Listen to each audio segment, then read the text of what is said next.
J'aurais jamais cru. Non ci avrei mai creduto. Donc, je suis de Marseille, je ne sais pas si vous connaissez Marseille. Io sono di Marsiglia, non so se conoscete Quelqu'un Marsiglia. connaît? La conoscete? Ah d'accord. Olympique de Marseille, vous connaissez? Lo conoscete l'Olympique di Marsiglia? D'accord. On avait battu l'Inter de Milan il y a quelques années. Abbiamo battuto l'Inter qualche anno fa, se non sbaglio.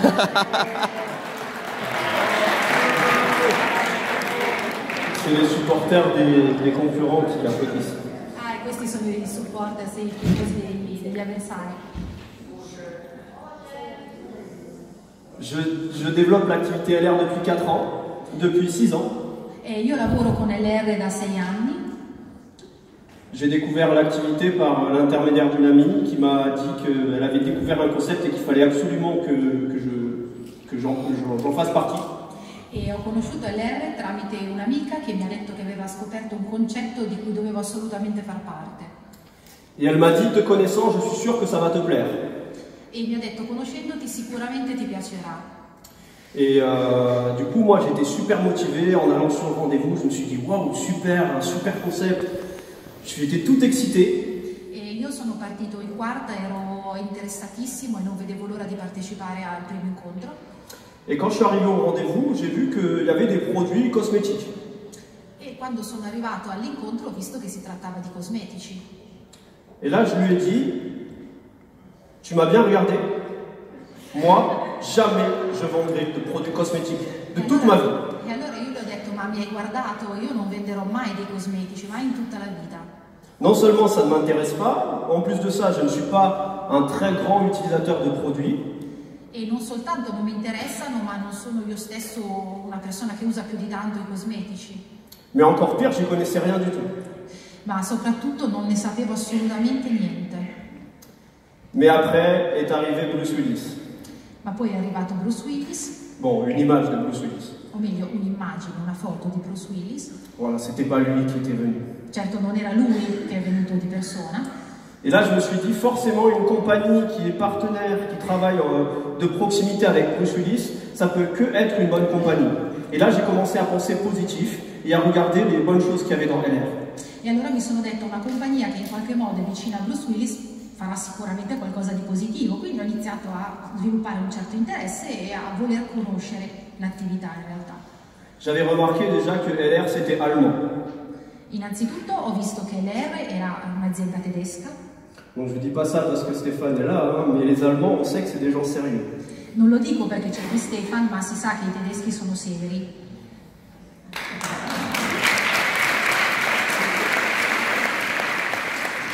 J'ai vu la compagnie avait de l'ancienneté, 33 ans d'ancienneté. J'ai vu que c'était une société qui fabriquait ses propres produits. Or, dans notre industrie de marketing de réseau, on voit certaines sociétés passer par des tiers pour fabriquer leurs propres produits. Or, LR fabrique ses propres produits. Allora, innanzitutto ho visto che era un'azienda che aveva un'esperienza trentennale, poi ho capito che l'azienda produceva i suoi prodotti, mentre a volte altri concorrenti, altre aziende hanno dei terzisti che producono i loro prodotti. C'est vrai que les gens ne connaissent pas LR, mais Made in Germany, c'est populaire. E anche se le persone magari non conoscono LR, il Made in Germany è comunque un marchio famoso. Et j'avais vu aussi ce concept voiture. Et je me suis dit, c'est bizarre quand même que LR nous offre des voitures. E poi ho visto anche il concept delle macchine, mi sono detto, beh, è un po' strano che offrano anche delle macchine. Et ça fait partie des points qui m'ont convaincu. E si tratta di uno dei punti che mi hanno convinto, in effetti. C'est vrai qu'il y a des sociétés qui essayent de faire un concept voiture, mais LR n'est pas dans l'essai, il réalise. E diciamo che LR, la differenza rispetto ai suoi concorrenti è che realizza i concetti. Si je vous dis aujourd'hui pourquoi je suis dans LR, c'est pour toutes ces raisons. E se vi dovessi dire perché lavoro con LR, è proprio per tutte queste ragioni che vi ho elencato. Et je pense que vous devez vraiment savoir pourquoi vous êtes dedans, pourquoi vous êtes avec LR et que vous ne seriez pas avec une autre société. C'est important de le savoir et de le comprendre clairement. E io penso che sia anche importante che voi stessi sappiate perché lavorate con LR e non con altre compagnie, è una cosa che voi stessi dovete avere chiara. Un peu comme votre conjoint ou votre femme ou votre mari. È la stessa cosa che sapete riguardo a vostra moglie, vostro marito. Je ne vais pas interviewer monsieur ou madame aujourd'hui, mais quand vous êtes avec une personne, votre mari ou votre conjoint, vous savez exactement pourquoi vous êtes avec cette personne et pourquoi vous n'êtes pas avec une autre. E ovviamente non ve lo chiederò adesso, però sicuramente se state con un uomo o con una donna sapete esattamente perché state con quell'uomo e perché state con quella donna. C'est ça qu'il faut développer en fait. Si aujourd'hui vous êtes dans l'activité, mais que vous ne pouvez pas dire clairement pourquoi, vous allez rencontrer une limite dans votre argumentaire à un moment donné quand vous allez parler de LR. E se voi non sapete esattamente per quale motivo siete in LR, prima o poi avrete un limite quando dovrete spiegare perché lo fate. Donc voilà, concernant mon activité LR, j'ai des équipes de partout en France aujourd'hui. Per quanto riguarda LR, io ho diversi team un po' dappertutto in Francia. J'ai démarré, j'avais 25 ans seulement. E quando ho cominciato avevo solo 25 anni. Et j'étais employé à la banque. E lavoravo in banca. Ça fait très joli comme nom, employé de banque. Sì, era molto carino fare l'impiegato di banca. Mais la rémunération d'un employé de banque n'est pas très jolie. Ma invece lo stipendio non era altrettanto interessante. J'étais à l'accueil et je me faisais réprimander par tous les clients à qui il y avait des frais bancaires. E io ero all'accoglienza e quindi subivo tutte le lamentele dei clienti a cui magari venivano addebitate delle spese bancarie. Et j'avais compris aussi que dans mon plan de carrière, j'étais limité. Quand je parlais de ma rémunération, vous savez, quand on est jeune, surtout quand on est dans la période des études, et vous avez tous traversé ça, j'imagine, vous idéalisez la vie professionnelle. Vous vous dites, quand j'aurai du travail, je vais gagner beaucoup d'argent, je vais acheter ma maison, je vais faire ceci, je vais faire cela, mais la réalité va vous rattraper. Parce que quand vous commencez à travailler, eh ben vous touchez votre salaire et vous dites « Ah d'accord, donc en fait, c'est ça que je veux ». E voi tutti probabilmente ci sarete passati quando si è nel periodo in cui si studia, si idealizza il mondo del lavoro e si pensa bene, quando lavorerò avrò uno stipendio, potrò comprarmi un'auto, potrò comprarmi una casa, sarò indipendente. Poi c'è la realtà, vi scontrate con la realtà e vi rendete conto che quando avete il denaro in mano non potete fare tutte le cose che avete progettato di fare. Et du coup, je me suis dit, ok, d'accord, donc avec un bac plus 2, moi, je vaux 1200 €. E quindi mi sono reso conto che con il mio diploma io valevo 1200 € al mese. Et en parlant avec mes collègues, je me suis dit, bon, je suis quelqu'un de nature optimiste, donc je me suis dit, c'est normal, je suis en début de carrière. Et en parlant aux gens qui étaient plus anciens dans la banque, il y en avait qui avaient 10 ans de plus que moi dans la banque, et je leur demandais combien ils gagnaient, ils me disaient, j'ai vu qu'ils gagnaient 150 € de plus que moi. E allora ho pensato, forse solo perché sono giovane, ho appena iniziato, a parlare con dei miei colleghi sempre in banca, gente che magari ci lavorava da 10 anni, e mi sono reso conto che guadagnava magari 150 € più di me al mese. En conclusion, si on en reste là, on peut se dire, ok, tous mes rêves que j'ai faits quand j'étais adolescent, je peux les oublier parce que je ne pourrais pas le réaliser avec mon travail. Allora mi sono reso conto che se fossi restato lì avrei dovuto abbandonare tutti i miei sogni, i sogni che avevo fatto quando ero un adolescente non potevano essere realizzati, quindi avrei dovuto metterli da parte. Et Dieu merci, il y a LR. Ma grazie a Dio c'è LR.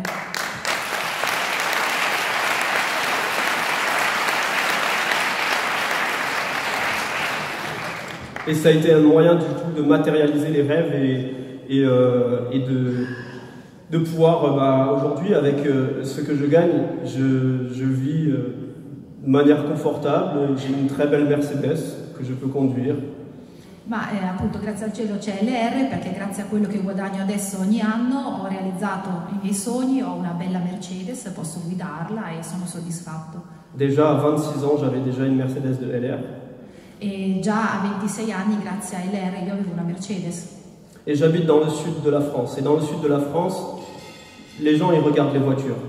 E io abito nel sud della Francia, e nel sud della Francia le persone fanno caso alla macchina che guidate. Ils aiment les belles voitures, un peu comme en Italie. E la gente del sud della Francia ama le belle macchine, un po' come in Italia.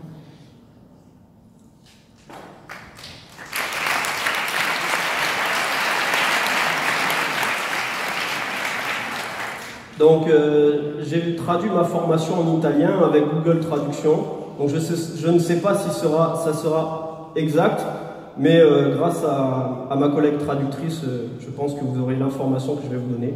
Allora, ho tradotto adesso la formazione in italiano, però ho usato Google Translate, quindi in caso la correggeremo insieme.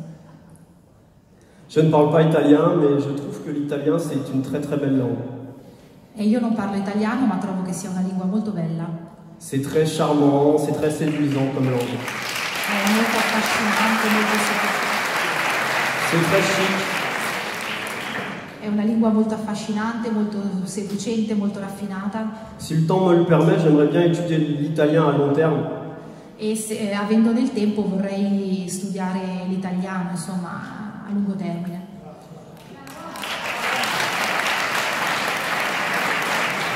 Parce qu'en vous écoutant, j'ai remarqué qu'il y a beaucoup de mots qui ressemblent au français et je suis persuadé que si je devais rester ici 2 mois, je parlerais parfaitement la langue. E mi sono anche reso conto che ci sono molte somiglianze nei termini e sono sicuro che rimanendo 2 mesi probabilmente imparerei a parlarlo perfettamente. Voilà.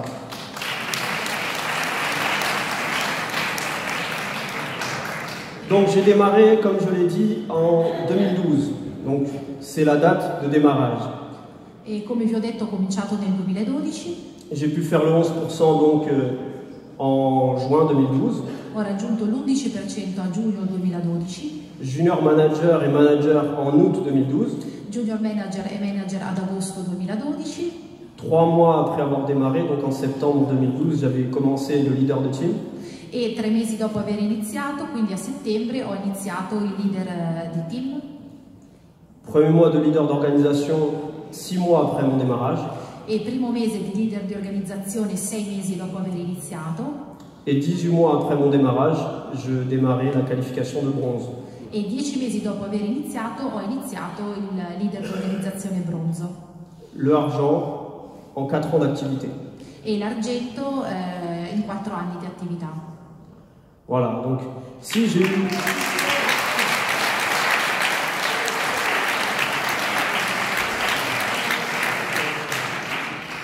Donc la première fois que je suis allé à un événement comme celui-ci, un événement national, il y en avait un en France peu de temps après mon démarrage. E la prima volta in cui sono stato a un evento come quello di oggi è stato poco tempo dopo aver iniziato a lavorare nell'R. Je vous avoue que j'ai eu du mal à m'identifier parce que la moyenne d'âge en France, c'est entre 50 et 60 ans pour faire LR. E devo dire che ho avuto qualche difficoltà a identificarmi con gli altri che c'erano perché la media in Francia è tra i 50 e i 60 anni. Il n'y avait pas de jeunes. Non c'erano giovani. Et je me suis dit, ça va commencer comme ça. E allora mi sono detto, vabbè, comincerò così. Et aujourd'hui, la moyenne d'âge dans mon équipe, c'est entre 25 et 30 ans. E oggi la media nel mio team è tra i 25 e i 30 anni. Qui a moins de 30 ans ici? Chi ha meno di 30 anni qui o più o meno una trentina d'anni? Ah va, je blague, il y en a quand même pas mal. Ok, scherzo, ce ne sono. Donc il faut vous affirmer et il faut se motiver à faire grandir aussi, à parrainer des jeunes aussi comme vous, parce que les gens vont s'identifier à vous. E bisogna essere motivati e bisogna anche motivare gli altri giovani a unirsi a voi, perché gente che abbia la vostra età e che sia motivata da voi. Donc j'ai montré une photo de moi un peu ancienne en 2010 quand j'étais employé, fraîchement employé de banque. Allora, qui avete a sinistra una foto del 2010 quando ero appena stato assunto in banca. Et une photo de moi après, donc quelques années, avec ma position de Hello Argent. E qui dopo un'altra immagine di me qualche anno dopo con la mia posizione LR Argento. Bon, je suis juste un peu plus gros parce que je mange plus qu'à l'époque. E come vedete sono anche un po' ingrassato perché mangio un po' di più rispetto. Et j'ai la barbe aussi parce que si je n'avais pas la barbe, vous m'auriez donné 22 ou 23 ans.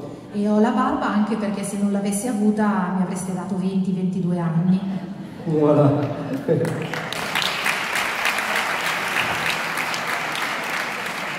Donc ça, c'était mon revenu à l'époque quand j'ai démarré LR. Quand j'ai démarré LR en tant qu'employé, je gagnais cette somme-là à l'année.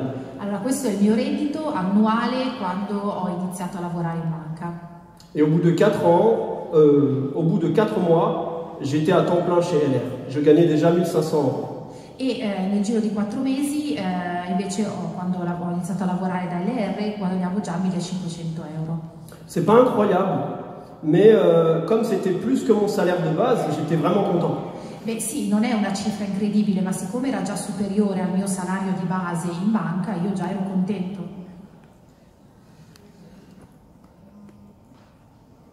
Donc, c'est pas la première fois que je viens à Rome. Je suis déjà venu il y a 2 mois. E non è la prima volta che vengo a Roma, ci sono venuto anche 2 mesi fa. J'étais avec certains collègues qui sont assis devant ici, qui étaient en croisière aussi avec nous. Ed ero con alcuni colleghi che sono seduti qui in prima fila e che erano anche in crociera con noi. C'était formidable, on a voyagé on a fait une croisière. Vous voyez, tous les membres sur la photo sont dans mon groupe. E abbiamo fatto un viaggio in crociera insieme e tutti i ragazzi che vedete nella foto fanno parte del mio gruppo. J'adore le foot aussi, donc Rome c'est une ville qui m'intéresse. E sono anche un amante del calcio, quindi Roma è una città che sicuramente mi interessa. J'ai vu qu'il y a une grande rivalité entre la Lazio et l'AS Roma. E ho visto anche che c'è una grande rivalità tra la Lazio e la Roma. Il y a des supporters de la Roma ici? Ci sono dei tifosi della Roma qui? Attendez, on est à Rome, il n'y a qu'un seul supporter ici devant? Uno solo, siamo a Roma. Oh, d'accord. D'accord, d'accord. Ok, et des supporters de la Lazio? E quelli della Lazio? I tifosi della Lazio? D'accord. Attention parce que la semaine prochaine, Marseille rencontre la Lazio. Attenzione perché la settimana prossima c'è la partita Marsiglia-Lazio. Voilà. Affaire à suivre. Vedremo come andrà a finire. Rome, c'est une ville magnifique, c'est un peu le berceau de la civilisation. C'est vraiment un honneur pour moi de venir faire une formation dans cette ville. E Roma è una città meravigliosa ed è la culla di tutta la civiltà, quindi per me è un onore fare formazione qui. C'est une ville d'histoire. È una città ricca di storia. Donc c'est vraiment magnifique comme ville. E quindi è veramente una città magnifica, meravigliosa. Les Italiens, ils ont plein de produits que j'adore, notamment le parmesan. Je dois en manger, à mon avis, tous les jours. E gli italiani hanno anche una ricchezza incredibile in termini di prodotti e in particolare io amo il parmigiano, lo mangerei tutti i giorni. Lorenzo est au courant parce qu'il m'a vu manger hier les pâtes et j'avais honte parce que j'en ai pris 2 fois et j'étais le seul à en prendre 2 fois. E Lorenzo lo sa bene perché ieri mi ha visto mangiare la pasta e aveva visto che sono stato l'unico a fare il bis.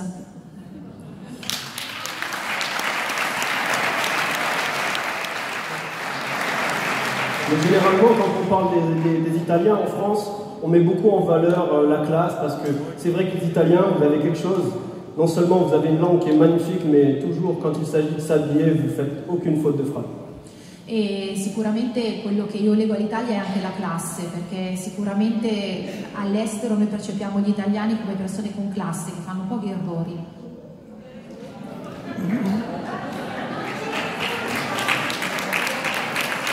J'ai vu que, non loin d'ici aussi, en Italie, il y a le Monte Cassino. Vous connaissez Monte Cassino? E conoscete Monte Cassino? Chi lo conosce? Jadis, il y a eu une grande bataille là-bas à l'époque de la guerre contre les Allemands.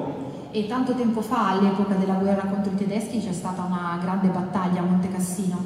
Qui a été très meurtrière. Et justement, mon grand-père a combattu auprès des Italiens et a repris le Mont Cassino. Et il fait partie des survivants de cette guerre. E mio nonno, che è un sopravvissuto della guerra, ha combattuto con gli italiani nella battaglia di Monte Cassino ed è stata una battaglia particolarmente sanguinosa. Et maintenant, nous travaillons avec les Allemands. E adesso lavoriamo con i tedeschi, pensate.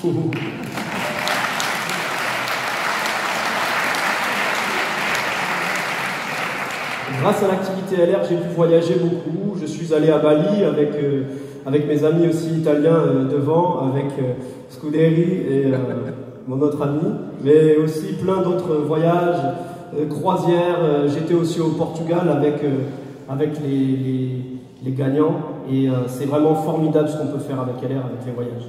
E grazie a LR ho viaggiato molto, sono stato a Bali con alcuni dei colleghi qui in prima fila, sono stato anche in Portogallo nella crociera di cui parlavamo prima ed è incredibile, grazie ad LR, di avere la possibilità di viaggiare. C'est très important de jouer les challenges. Si vous voulez aller loin dans LR, vous devez jouer les challenges. Ed è importantissimo partecipare ai challenge, se volete andare lontani nell'R dovete partecipare. Ce qui fait que ça marche, LR, je pense que c'est les liens, c'est l'amour qu'il y a entre les partenaires. E quello che credo che sia il successo di LR e che la faccia funzionare è proprio il legame che si crea e l'amore che c'è tra i diversi partner. C'est pour ça que les partenaires restent et qu'ils se battent aussi pour grandir. C'est pas qu'une histoire d'argent. Ed ecco perché i partner rimangono e non è soltanto una questione di soldi. Et justement, les voyages, c'est une occasion pour rencontrer d'autres personnes qui font LR à travers le monde, mais c'est aussi une occasion pour souder vos équipes. E sicuramente i viaggi sono un'occasione per incontrare persone che lavorano con LR in tutte le parti del mondo, ma anche un modo per rafforzare i legami all'interno dei team. J'ai été en croisière avec 7 personnes de mon organisation et j'étais au Portugal avec 5 personnes de mon organisation. E quindi io ho partecipato a questa crociera in Portogallo